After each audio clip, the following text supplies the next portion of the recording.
Thanks very much, David. It's a pleasure to introduce JoAnn Miller-Reid. I met her at the end of August this year at the Institute of Public Administration of Canada conference in Halifax. And she was giving a talk about the use of evidence in terms of youth social policy in Ontario. And I was just so impressed with her talk because it was just such a good example of using evidence to create better public policy, which is an ethics issue. I think that as citizens we have a right to have our policies based on good information.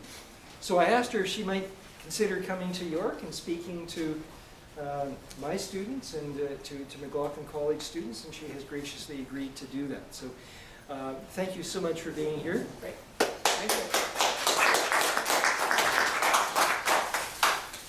And I want to thank you. I am really pleased to be here. One of the things that I think is really important, and it's important for us students because you're going to be key factors moving into the future in terms of policy work, is really understanding what contributes to good policy and how that policy translates into real impact on the ground. I think we are very fortunate in Canada now with our youth criminal justice legislation that it is actually evidence-based legislation. And so the first piece that I want to actually touch on is when you think of youth crime, what do you imagine? And youth crime, in this definition, is the crime that falls under the Youth Criminal Justice Act, which is youth aged 12 to 17 at the time that the offense is committed.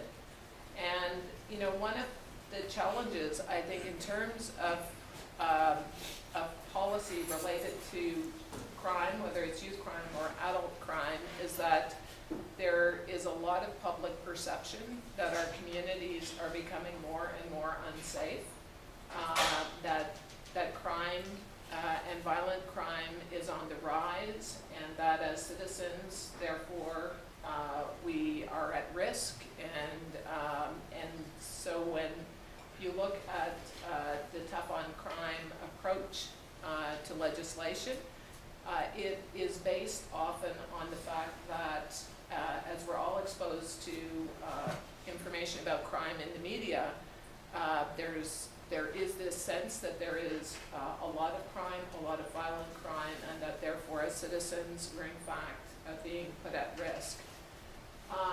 The data shows something different, and this is why evidence-informed decision-making is really important. Because in fact, from 2003 to 2014, there's been a 46% decline in youth crime in Ontario. So when we look at decision-making, when we look at work related to policy, part of what is really key is that it is actually evidence and data that is informing our decision-making. When you look at violent youth crime in Canada, you know, part of what you understand is that this is not an equal picture across the country. And so, you know, these are the violent youth crime rates across the territories and provinces. Ontario has the third lowest violent youth crime rate, behind BC and PEI. So again, this is looking at that narrower category of crime related to violent crime. And again, Ontario is in a very strong position in terms of the rate of youth violent crime as well. So one of the other things that is really important is when you think of young offenders, when you think of young people who are breaking the law, what do you imagine are the characteristics of those young people? And again, I think when you look at media perspectives of youth, you can come away with one perspective of what are young offenders, what are young people who are breaking the law statistics. Here are some of the facts that we look at, which again are really important facts in terms of understanding what kind of interventions are important for these youth, what kinds of services are required to provide the proper support. So 68% of our youth have an identified mental health need. So this is not a diagnosis, this is not a diagnosed, a number of these youth will have diagnosed mental health issues as well. But in terms of the spectrum of mental health needs, anxiety, situational depression, so across the range, 68% need supports in these areas. Almost 33% were not enrolled in school. And as you are sitting in a university, you understand that education is really a key factor in terms of being able to achieve success in a variety of areas in your life. And certainly, education is a key protective factor for youth in terms of them being able to exit involvement with the criminal justice system. Many of the youth that we work with have challenged school histories that go back to first and second grade. There is a whole body of research that has really started to get a lot of focus in the last number of years, called the 7 years of warning. And this is basically research that says, if you look at children from 6 to 11, you can identify challenges and behaviors that are emerging in grade 1 and 2 up through the elementary school, that if those children are not given the support and the interventions that they need, they're at a much higher risk of coming into conflict with the law as they enter into their teens. And this is actually, Ontario has just launched a middle years strategy. And again, based on research and evidence, part of that middle year strategy, which targets the 6 to 11-year-olds, is programming that addresses those youth who are starting to exhibit behaviors in school that result in suspensions and expulsions. And you know, I think that that some of you would be surprised. I was surprised about the number of kids in grade 1 and 2 who actually end up suspended. Now there are kids in kindergarten who are also experiencing suspensions, and this is where I think as systems we need to use our knowledge, the research, the evidence to be able to look at how do we address those concerns that we know put children at a disadvantage as they move along the path. So significant issue in terms of school. One of the other important aspects is at least 19% of the youth who become involved with youth justice have been Crown or Society wards, so involved with the Children's Aid Society in a significant way. And these are children and young people who have already faced tremendous challenges in their lives. They've had to leave their family situation because of a lack of safety in those environments or because of abuse. Those youth are now crossing over into the youth justice system. And so again, when you think of children and young people who have already had to deal with one large system coming into their lives, and now there's another system that is that they're starting to cross into. In terms of our young people in Ontario, I mean, these are the youth who have the greatest needs in the province. And I was just talking earlier about the fact that one of the challenges that these youth face is that their child welfare matters are dealt with through family court, their youth justice matters are dealt with through the criminal justice system, the youth court, and two systems are impacting on their lives without necessarily either of those systems fully understanding the youth in front of them. And there is a pilot project that is just getting launched in 4 courts across Ontario, where we're working with the judiciary so that one judge will actually hear the matters. And so we'll have the full understanding of that youth's experience. The other activity that's happening related to this is that a number of the charges that these youth end up facing are a result of behavior within group home settings. So they're not able to live in their family setting, they're in a group home setting, and behaviors in that setting end up being dealt with through police and through the youth being charged. So we also, at the moment, have a residential review underway, so we have an expert panel who's looking at the residential system, because there's 2 parts, at least, of this issue that need to be addressed. So one is, when youth are crossing into the youth justice system, how do we ensure that they're being dealt with in a way that's more responsive to who they are and what their needs are? And the other is, how do we look at our residential system of care and identify what needs to happen in that system so that the youth are receiving the services that they need, and that the staff providing those services are equipped in a way to address some of those challenging behaviors without looking to the justice system to be part of that response. So we have also the issue of substance abuse. So 39% of our female youth identify, so this is youth who are self-identifying as chronic drug users, 33% of our male youth. And the issues related to substance abuse treatment for adolescents, again, there's lots of work to be done in Ontario in terms of effective responsiveness to youth with substance abuse problems.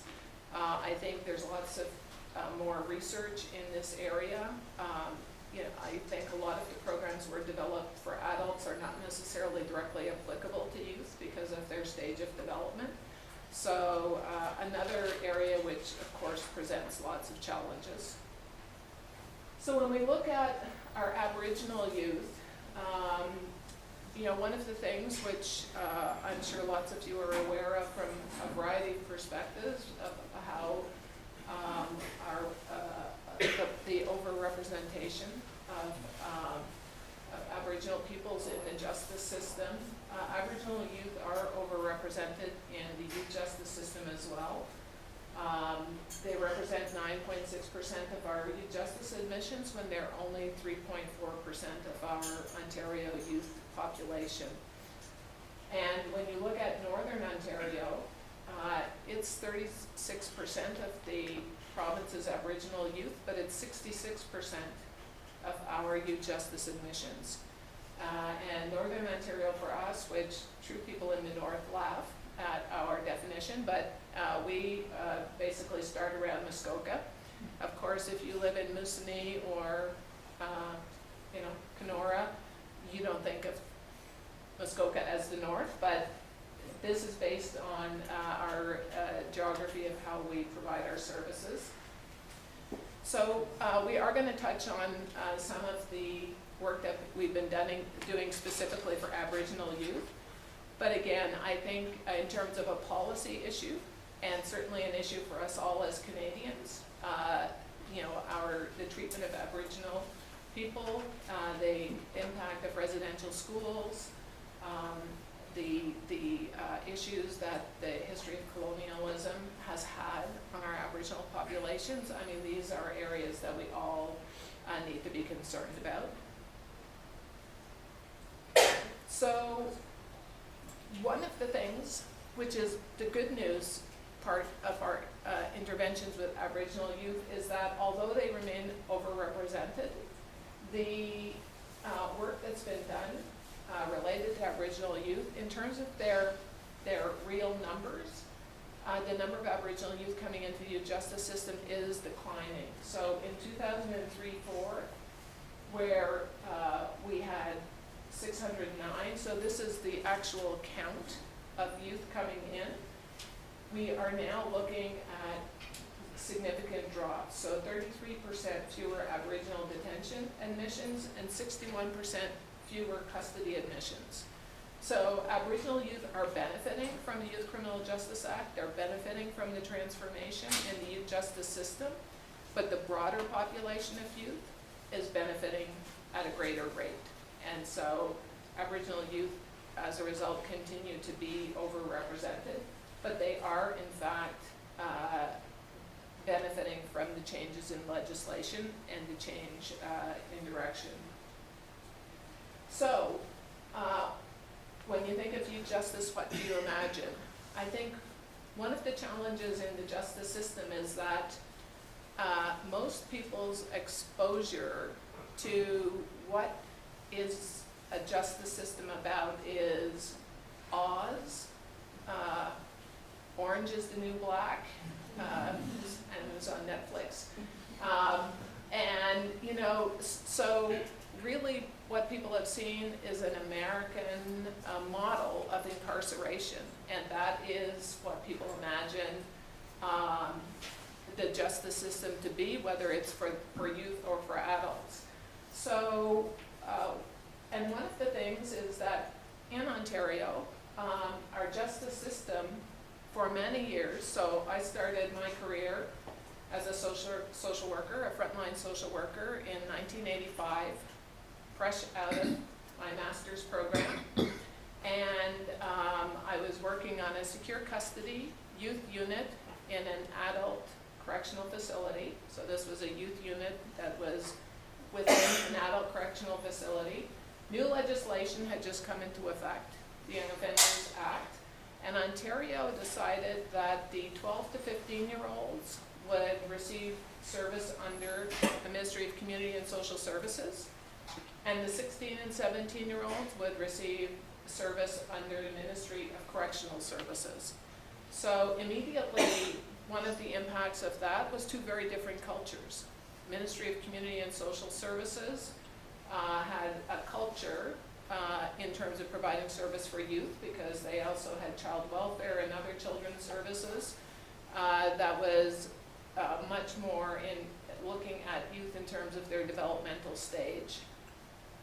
Adult correctional services had a much more correctional approach, and in fact, up to that point, 16-year-olds used to be in the adult correctional system. So one of the things that the Young Offenders Act did in terms of a positive policy impact was that it raised the age for youth up to 17.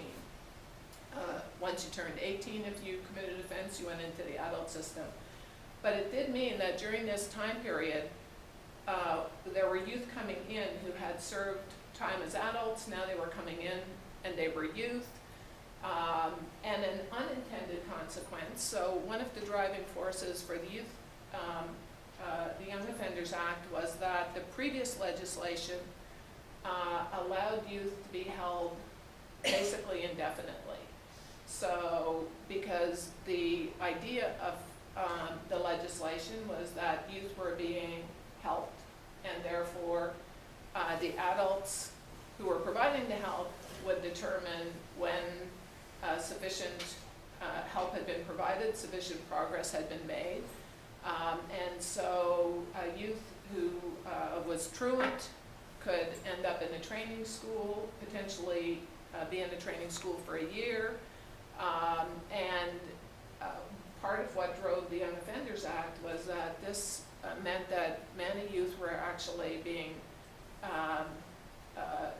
punished at a really more significant rate than adults. So a youth who committed a break and enter might end up in training school for a year. An adult who committed a break and enter might get a month-long sentence. So a disproportionate impact. The Young Offenders Act was meant to correct that that issue. Unfortunately, one of the unintended consequences of the Young Offenders Act was extremely high rates of incarceration of youth. And as a result, Canada ended up with one of the highest rates of incarceration. And we like to look to the States and say they're not doing things properly. But the Young Offenders Act actually put Canada way up at the top in terms of incarcerating youth.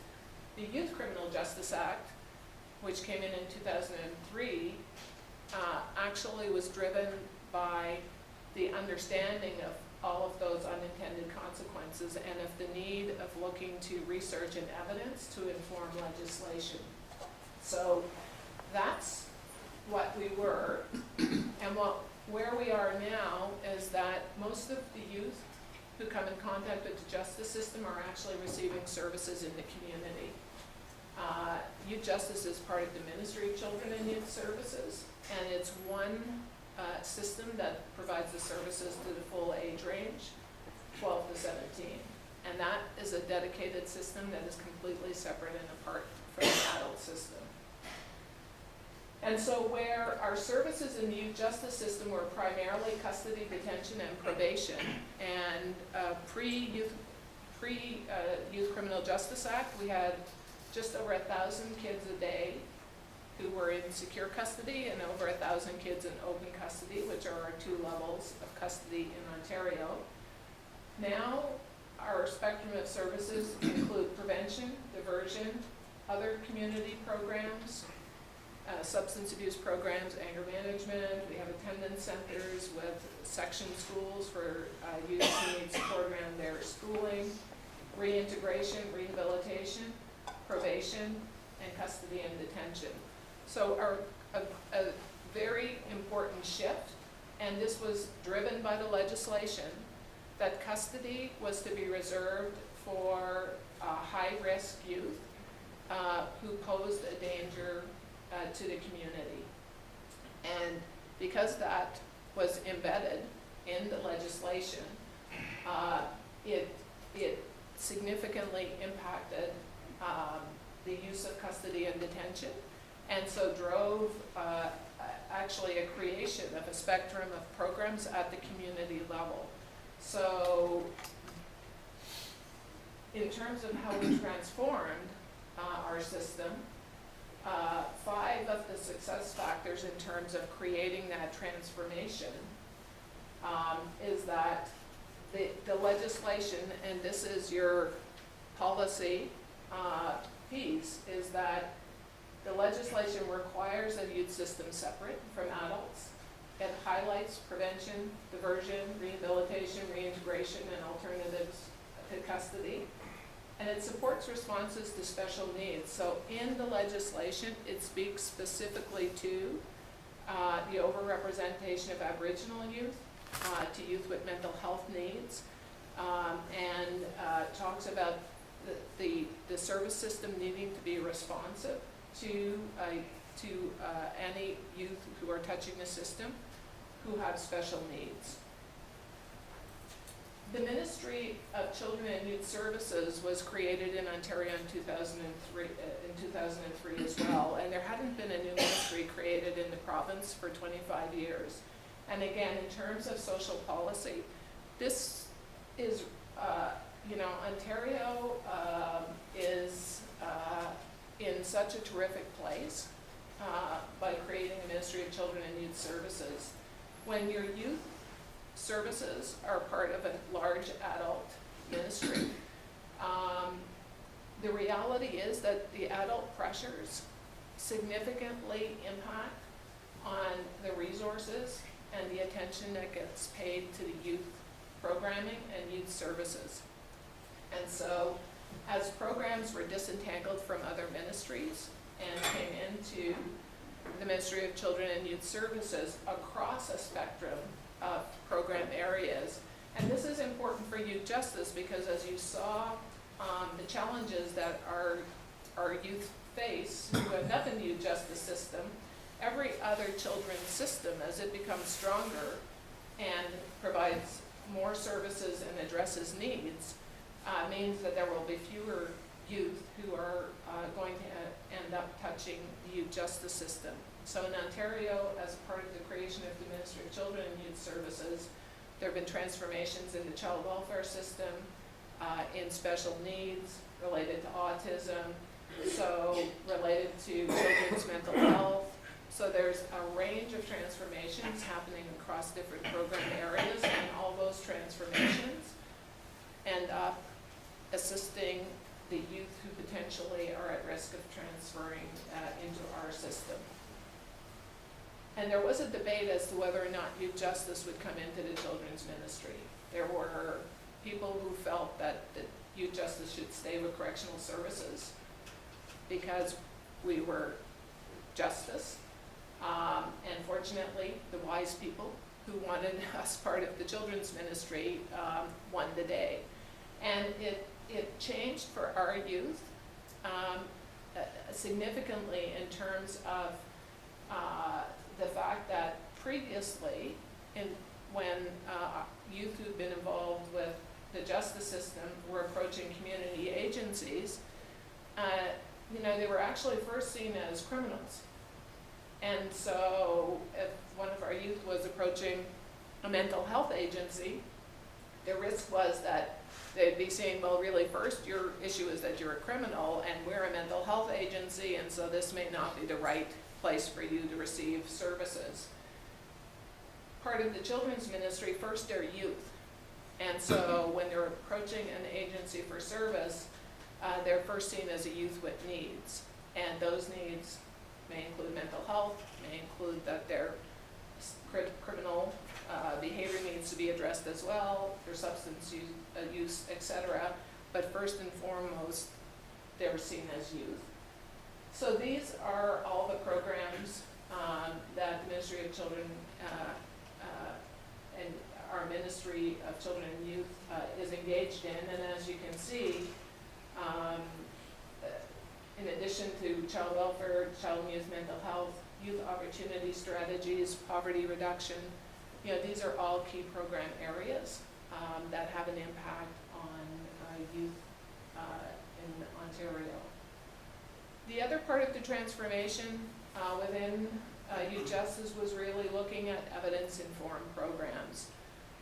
There is a substantial body of research in the area of youth justice about what is effective and what makes a difference from youth in terms of addressing their needs and risks.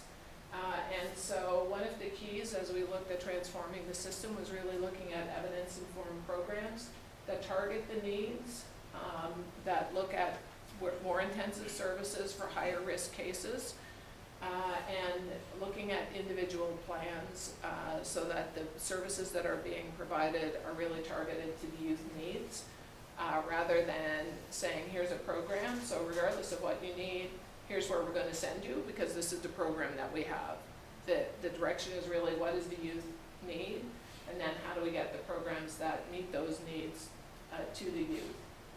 So we had an opportunity because we were closing a lot of our custody beds to make the case for an investment in our community programs. And so Ontario has invested over $28 million to create that foundation of community alternatives. And this was really key because if you're going to divert youth from custody, police and crowns and judges need some place to divert those youth to. We knew that if we didn't have the base of community programs, there would continue to be more of a reliance on custody because in some of these cases, and again, this is what the new legislation prohibits, custody was being used to protect youth, to put them someplace that the courts felt they were in a safer environment. When you provide the community programs, you're able to keep the youth in the community and meet those needs. So we work with over 200 partners to provide those programs and services close to home. And again, because we are a big province, Those programs are designed to be responsive to the particular needs that youth have in their own communities. So we've identified, we have some of the Toronto services, Central Toronto Youth Services, Springboard, Fernie, Eve Fry, of course, you would be aware of as advocates for young women who are in conflict with the law, African Canadian Legal Clinic. So connections with many partners, one, so that we have programs that are culturally responsive, that we have a wide variety of programs based on the needs that the youth have. We also have partnerships with a number of other ministries, and one of the partnerships which has been really important is our partnership with education, because education is, and this is, you know, evident in the research, education is a key protective factor.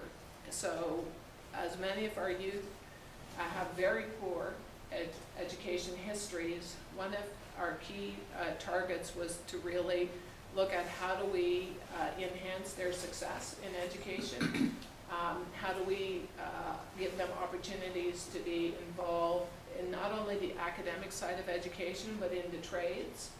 And so we have been partnered with education to look at the services that we provide within our custody detention facilities, but also at looking at putting classrooms in some of our community programs, so that when youth are making the transitions and they may not be ready to go into a full high school program, they can continue their education, small classrooms, lots of support.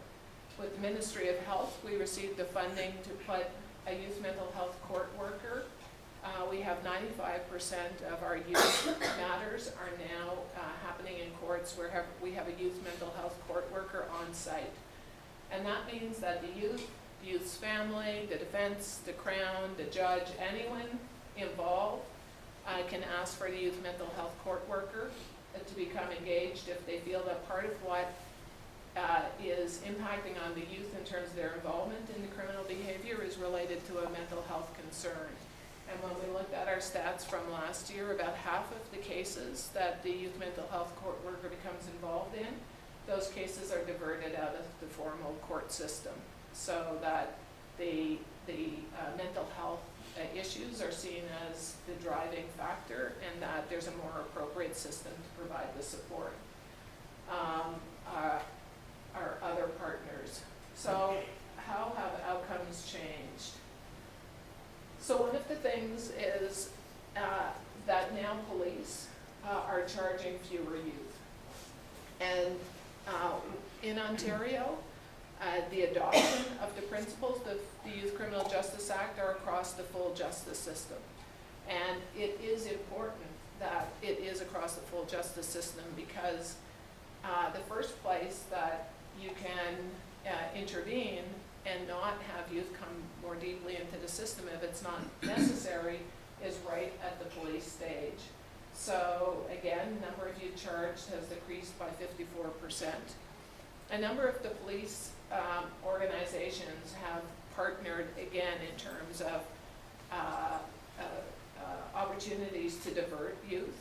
So where they may have brought a youth in more formally through a charge, they're now working with community agencies to make a referral to a community agency instead. We have a 40% decline in our use of detention and an 81% decline in custody. And so as you look at those numbers, in terms of impact on real youth, where in our secure part of our system, where we used to have 1,000 kids a day in our facilities, we're now averaging about 270.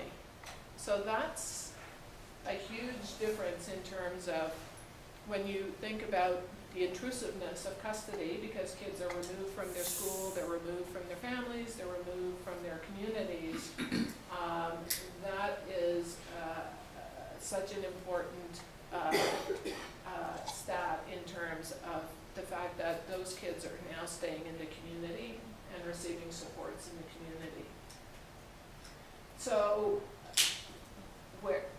when you look at our custody detention numbers, so 341 is our combined open and secure custody numbers, and over 5,000 kids in the community and in probation programs. So a complete reversal from 2003, prior to 2003, when most of the kids were receiving their interventions on the custody end of the spectrum.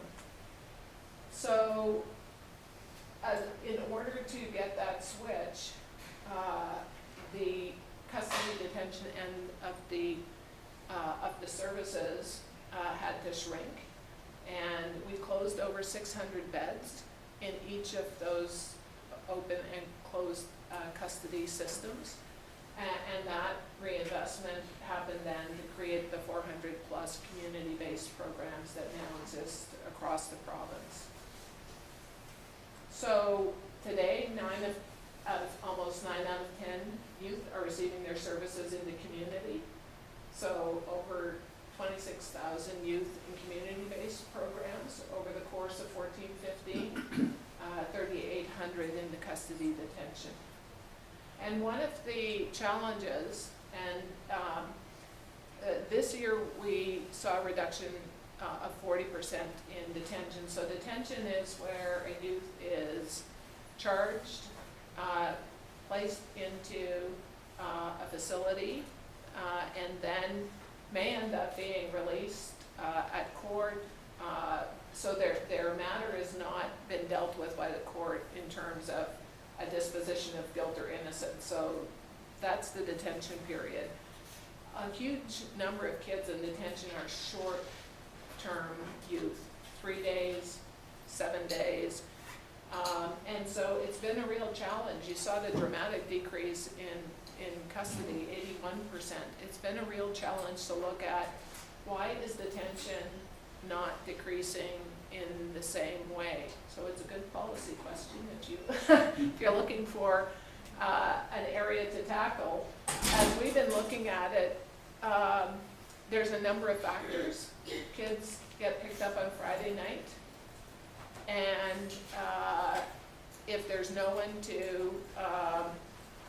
to take them in and provide a safe environment, they will often come into detention and be released on Monday morning.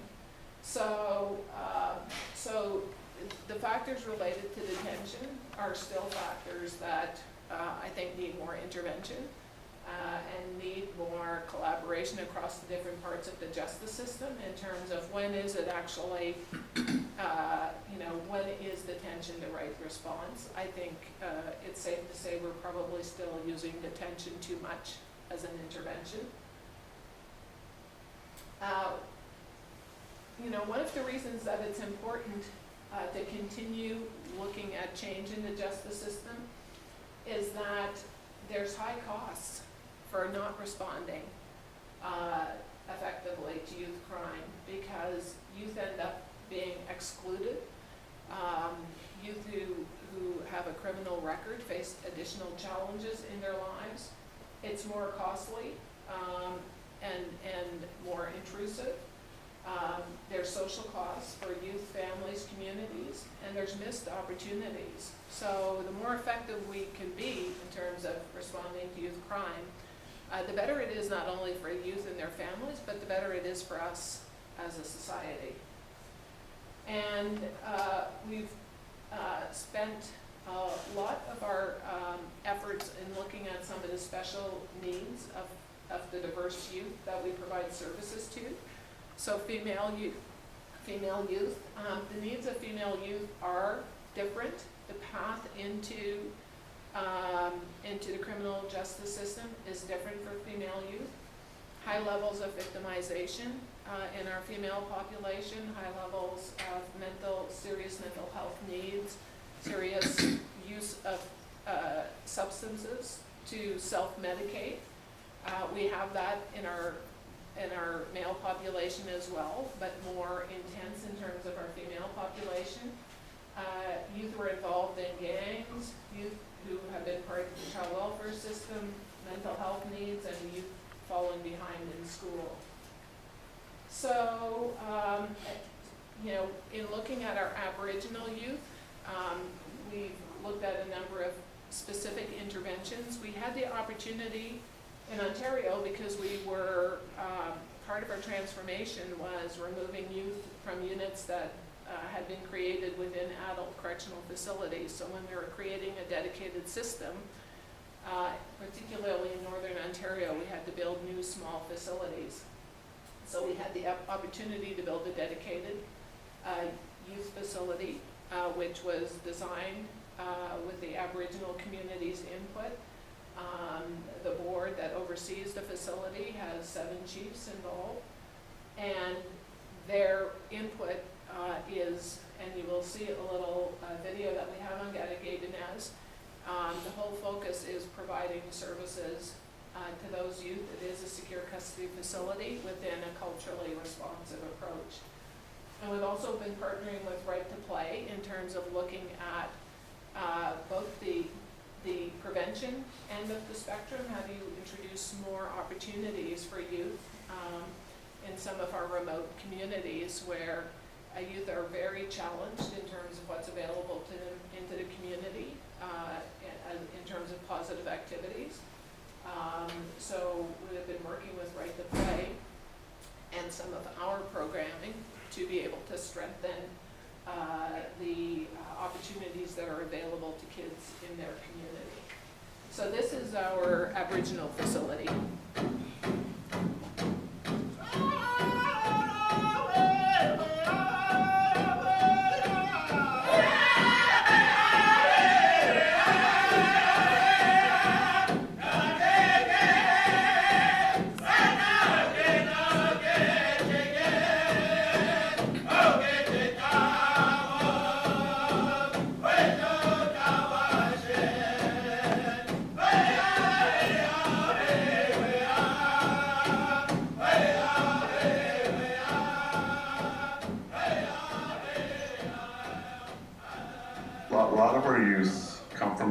Where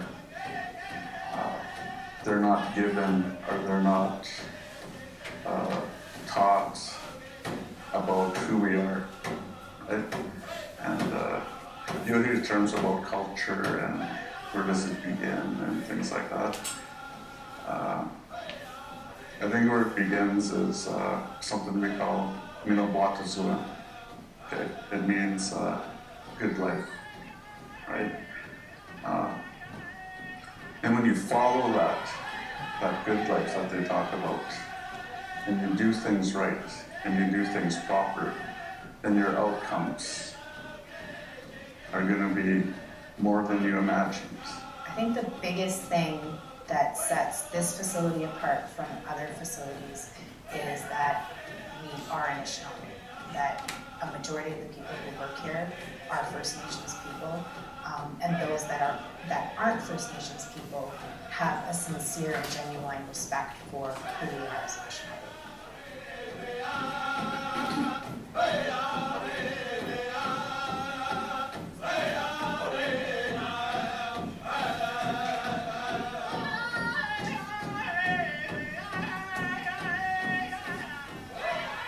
I listen to them, and what I learned from them is pretty important. What we have to pass on is their identity, their culture, so they have pride. How to behave, how to treat people, each other with respect, how to be brave, how to be kind, how to have humility by demonstrating what that is and almost everything that we do here. And it permeates throughout this whole building. I think once the youth are exposed to our cultural teachings, which occurs on a daily basis and it's ongoing throughout the day, they have a greater appreciation of who they are as Anishinaabe youth. So once they get the basic foundation of what our practices are through the cultural program and through their meetings with our cultural coordinator, you can see a change in their demeanor.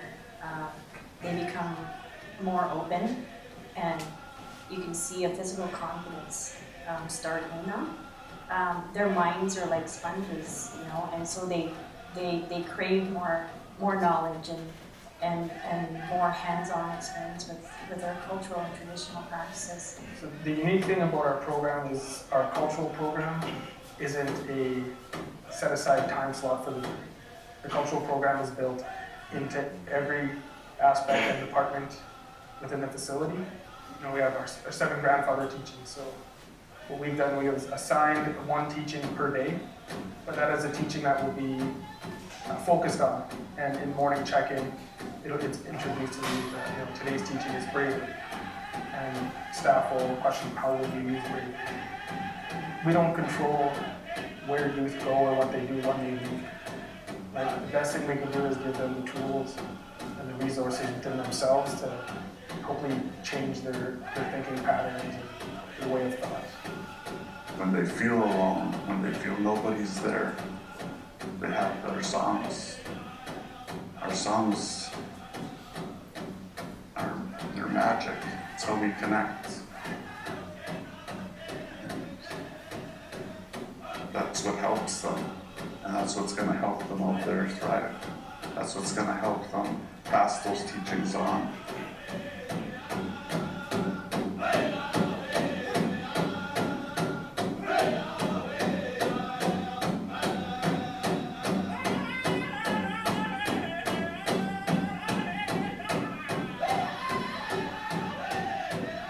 Facility is in Anishinaabe. Our board of directors are all Anishinaabe. Our youth are Anishinaabe. And as Anishinaabe people, we have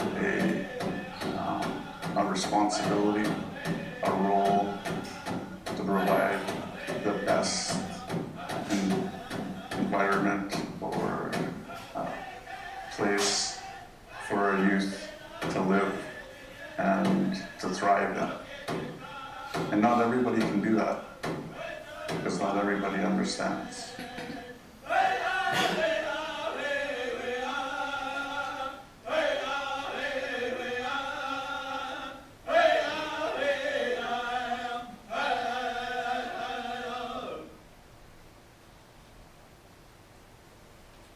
So the next little video, so this is our secure custody Aboriginal facility. The next video is a video about our right to play partnership. So this is the other end of the spectrum. This is really looking at the prevention end. And this is where my technical people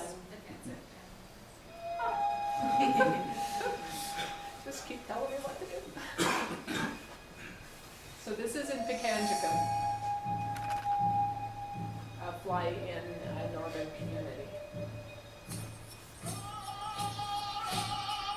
Ministry of Children's Services partnered with Right to Play back in 2012 to deliver sports for development programs, hockey and lacrosse in our youth facilities in northwestern Ontario. Being the success that it was, we decided that we would branch out to do a community program, which brings us to Pekanjikum First Nation. We have assembled a dream team to come here to Pekanjikum to deliver this program. We have ministry staff, we have Right to Play program people, we have National Lacrosse League players here delivering this program, and all of us have been very humbled at our experience here. I'm Chief Paddy Peters from Pekanjikum, or Pekanjikum. We're a Anishinaabe nation here. Anishinaabe people live in this community. And I'm happy to say that most of our people still retain Anishinaabe language. Because in the English language, we're known as Ojibwe people. We like to retain the name Anishinaabe. That's who we are. We speak the Anishinaabe Mowin. People have lived in this region for many, many years.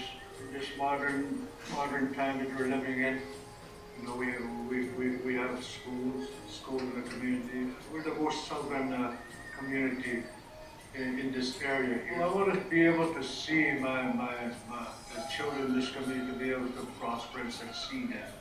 And that is the vision of our elders in our community. Our elders have been working on this land planning process for the past 18 years. And within that process, there's been training and employment provided for the present generation, the future generation of our people. The effects of play are very positive. Even with today, when we had the history presentation in our class, the students were really quiet and very reserved, as they are when any new person comes into the class. And the transition from them in the classroom to out on the field when they were playing with the same guys was just like crazy, just astronomical, totally different students. And so I think that it really brings their personalities out. It's also a huge motivation for them. Some students that weren't necessarily coming to school, like didn't necessarily have the best attendance, like their attendance improved greatly, so it got them into school, and now their academic improvement. It would be really nice to continue to see lots of people coming in. I was asking my students today, like if they, at the beginning of the day, if they knew about lacrosse. They didn't really know very much about it, and then I asked them again at the end of the day what they thought about lacrosse, and they were super excited about it. And they wanted to keep playing, and I said, well, what about like what happens when we leave, or when Right to Play leaves the community? And they said, let's keep playing lacrosse, like we get to keep those sticks, let's keep playing at recess, let's keep playing in gym. And so to have people bringing in lots of sports like that and really attracting them is really nice.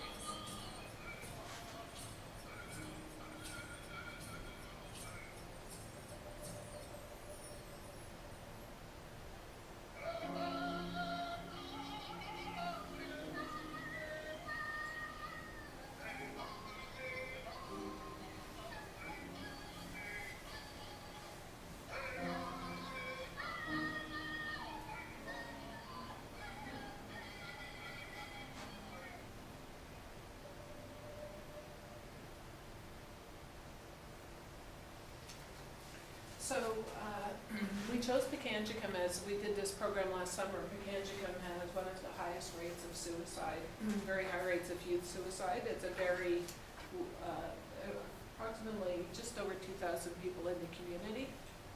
A very high proportion of the people in the community are under 25 years old.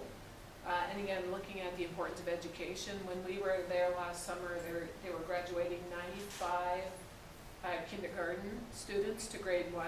Approximately 14 to 16 youth graduate from grade 12. So that's the drop off over the course of their educational history.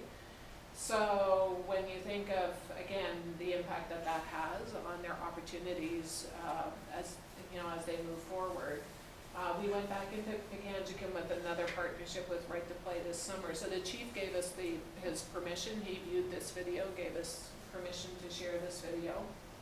And when we left the community last summer, he identified areas that he hoped we would be able to continue to work with them on in the community. And his primary focus in terms of those areas were safe places for children to play. Pekanjicum covers a fairly large geography. You can, in the summer, spring, you can fly in is the only way to get there. In the winter, there's an ice road, so they can only bring things into the community in a less expensive way through the winter. But they identified safe places to play and a safer waterfront because there had been a young child who had drowned the summer before, and their dock and the lacrosse players went down to swim one night with the kids. And the dock area, there's all kinds of boards missing on the dock, and there were all kinds of things in the water. And so anyway, this summer we went back in with a combined youth employment program. We built 3 new playgrounds across the community and built a new dock. And they dredged out where the old dock was, but the week before they started that work, a young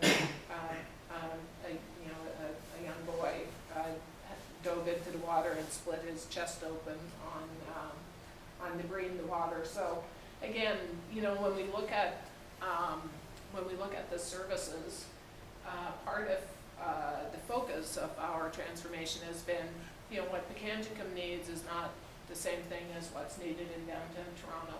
You know, I'm sure lots of you walk around, I walk around, there's playgrounds all over Toronto without a kid on the playground. And there's communities where, like, these kinds of basic things are just not a part of what youth have access to. So, going forward,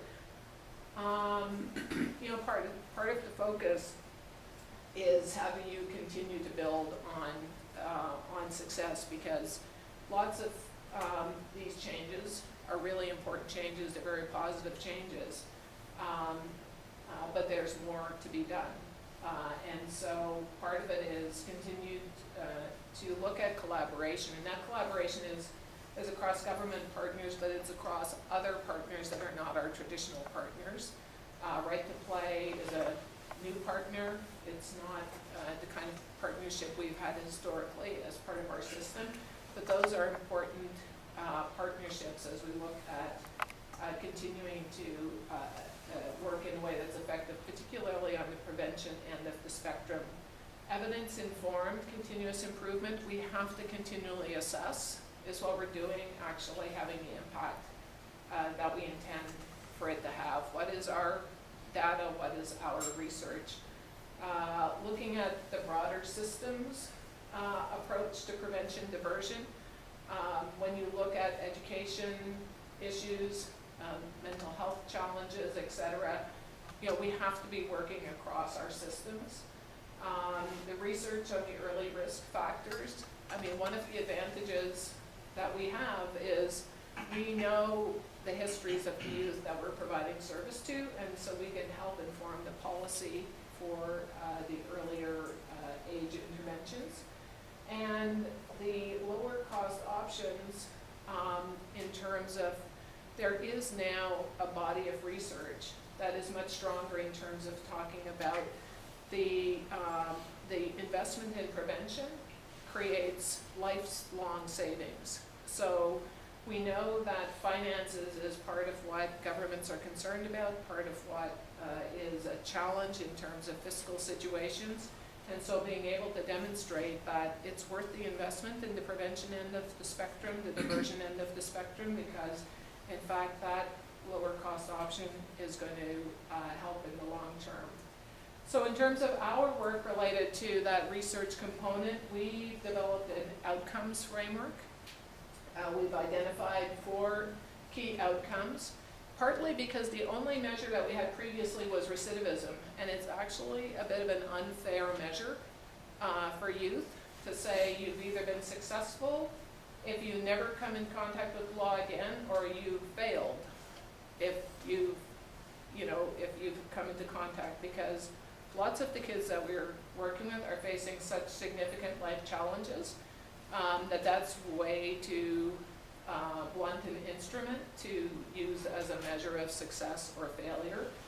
So what we looked at is looking at outcomes in terms of have, in the time that they've received services, have they improved their functioning and positive social behaviors? Do they have increased skills and abilities? Is there increased youth engagement with supports? And is there decreased reoffending? So again, sort of looking at if a youth has been able to achieve credits, has been able to connect with some positive social networks in the community, they may get into trouble again. That's, that may happen, but it doesn't mean that they haven't achieved things and that they can't continue to build on the successes that they have achieved. So one of the other areas of importance is the youth's voice in terms of the services that they receive. It was a good part of becoming part of the children's ministry. The ministry included a principle that youth should have a voice in their services. As we looked at youth justice, we realized that we had lots of opportunity for risk assessments, for identifying all the areas where interventions were needed, but we did not have a strong an opportunity for youth to provide input on their services. So we introduced a survey for youth where they can provide input when they leave custody, when they leave probation, or when they're involved in community programs, to provide feedback on the service they receive and whether or not it's been helpful to them and what changes that they would recommend. So at the range, I know where to go if I have problems or need help. Staff need to listen and not argue. And staff help me put my priorities into perspective. So again, that opportunity to hear back from youth. Is the service meeting your needs? What is working well? What are things that should continue to change? And this is going to be made available. And if you are interested in other information, we're happy to share information. And Dale is one of our managers who works, and I have two, Julie and Carolyn here, who are two staff in our area, policy area, who are great at putting these presentations together and pulling all kinds of information together when people need it. So that's it for my presentation. I know there's a class that needs to leave. Yeah, I'm going to thank you on behalf of my class because we have a busy schedule this afternoon. I have to take them away. I just wanted to thank you for this wonderful, inspiring presentation. As you know, more than 30 years ago, I worked in social services and child welfare in Alberta. It's just wonderful to see the progress that has been made. Great. And a lot of it is because of the ethics and the persistence of people like yourself in public service. So thank you very, very much. Thank you.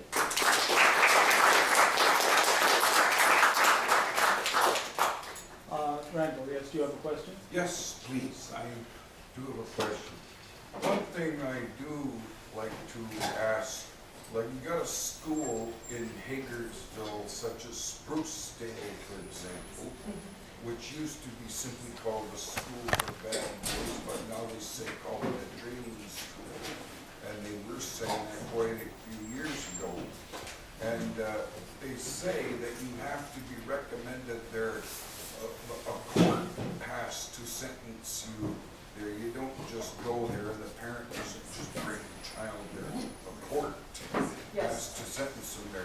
But prior to the court sentencing them there, where does a child land up staying prior to the court's sentence? I mean, these are some of these children, their parents, even in good times, parents for some reason could not control the children, and the children on their own went astray even when they had good families raising them. So, I mean, a lot of blame seems to go on the parents, and in many cases it is the parents, but sometimes you can get very excellent parents, and the child, for whatever reason unbeknownst, just suddenly goes sour and goes crazy, and when that happens, then where does a child go until the court makes its mind up, though? This child is going to Sprucedale in Hagersville, or Birch Industrial Farms, both of which are in Brant, around near Brant. Right. Sprucedale is one of our secure custody detention facilities. So you're right. It's a judge that has to make the determination that they will go there. I think part of the spectrum of services that within Youth Justice are a number of community programs. I think parents, we know that parents can do the best job possible, and that there are sometimes challenges that emerge. Addictions may be part of it, mental health concerns may be part of it. There's different factors that can come into play. So, part of, I think, the transformation of the system is to look at what is really the best intervention. If there's a need for a youth to be outside of the family home and it's not the criminal justice system, the youth justice system, that's the best place for them. It's looking at what other services there are in the community that can provide those residential supports. But Sprucedale, as you know, as in terms of where it falls on the spectrum, for you who you know, are awaiting a court date, who can't be in the community for reasons related to the seriousness of the offense, can be there on detention. But the custody portion and the detention portion do come out of the court system. The focus of the transformation, though, is to provide the supports to both the youth and to the family to hopefully get the youth back on the right track without them needing to come into the deeper end of the system. Any other questions? Let me ask a two-parter, Okay. related but different. As you observed, most people's impression of not just youth justice, but our entire justice system is derived very much from U.S. television and movies.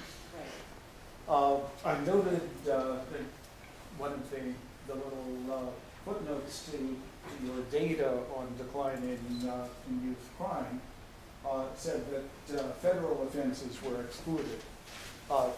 Federal offenses in the United States and federal offenses in Canada are very different. Right. What kinds of federal offenses in Canada might actually be likely to involve youth? And the second part of the question is another federal one. Right. What you've described has been about Ontario, and very impressive. Thank you very much. How much similarity and how much difference is there from province to province with regards to youth justice? Right. So first, in terms of the question around the offenses, so under the Youth Criminal Justice Act, there is only one. So in the adult system, provincial offenses are 2 years less a day. Federal offenses are sentences that are 2 years and above. So in the adult system, any offense that garners a sentence over 2 years, so that would include a range, murder, attempt murder. Some of those are the obvious ones that are going to be federal, but it could be aggravated assault. It could be, you know, a long history that culminates in a sentence over 2 years.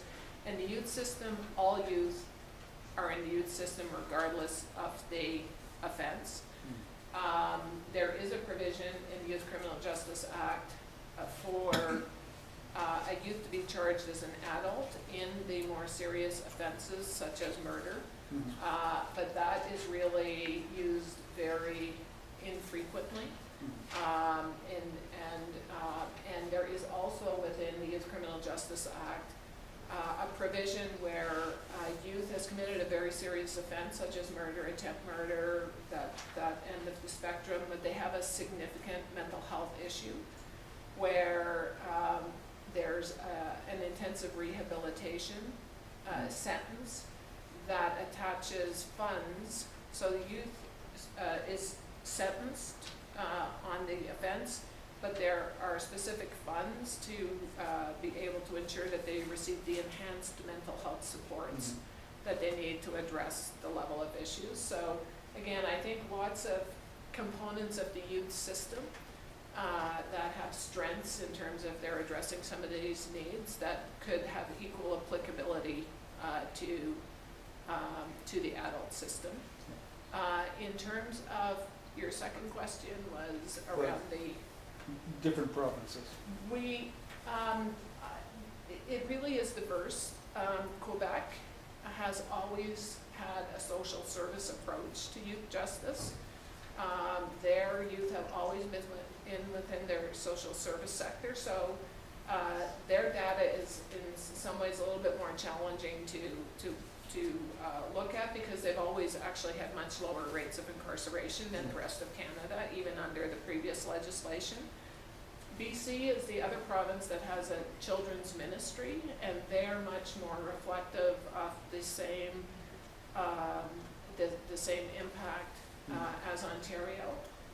Manitoba has not had nearly the same reduction in use of custody, and that's connected to the fact that I think part of the challenge being that their youth system is within the adult.